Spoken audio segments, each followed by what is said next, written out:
I post photos on Instagram, but I wouldn't call myself a photographer. I made a sandwich this morning, but I wouldn't call myself a chef. However, I do call myself a filmmaker, despite the fact that I've never shot on celluloid film, I haven't made a feature-length movie or had one shown in a cinema.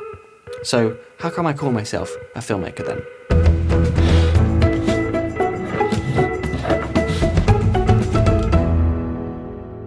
It used to be simple. Celluloid film was expensive, editing required a big machine and physical tools, and you had to physically hand someone a reel of film if you wanted them to watch it.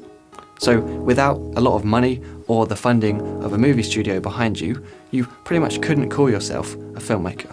But as Super 8 film was introduced, then tape, and now digital video, and crucially the internet, more and more people can now make a film and have it shown to anyone in the entire world. This levelling of the playing field has its pros and cons, but it raises the question, can you make a film without using film? If we forget about the literal definition and think of film as an art form, then I don't think art is supposed to be an expensive club reserved only for the rich and talented. So I don't think you need to record in a certain format or distribute in a certain way in order to call yourself a filmmaker. Now this quite conveniently means that myself and all the other beginners are kind of in the same group as Christopher Nolan, and you might disagree with that, which is fine, but I don't think that having lofty titles and excluding people does any good. It's like when an artist puts a single drop of paint in the middle of a blank canvas and people say, is that really art? I could have done that. As if somehow the technical ability of using a paintbrush is more important than the meaning behind it.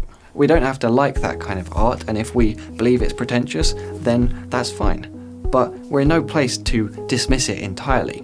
So at what point can we call ourselves filmmakers? If we say that you have to be shooting on film, then we're excluding Roger Deakins, David Fincher, and many more. I don't think we can exclude the people making really good short films, so it can't be based on length either. Maybe it's once you're working with actors, although that excludes documentaries, which in my mind totally deserve to be called films.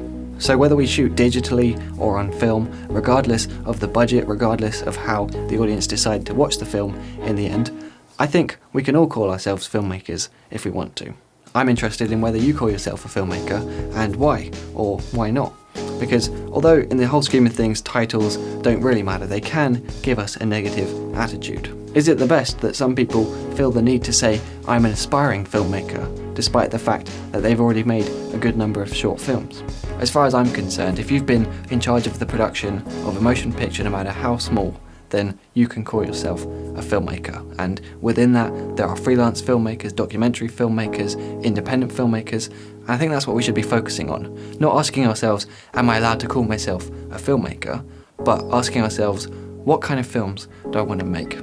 My name's Simon Cade, this has been DSLR Guide, and I'll see you next week.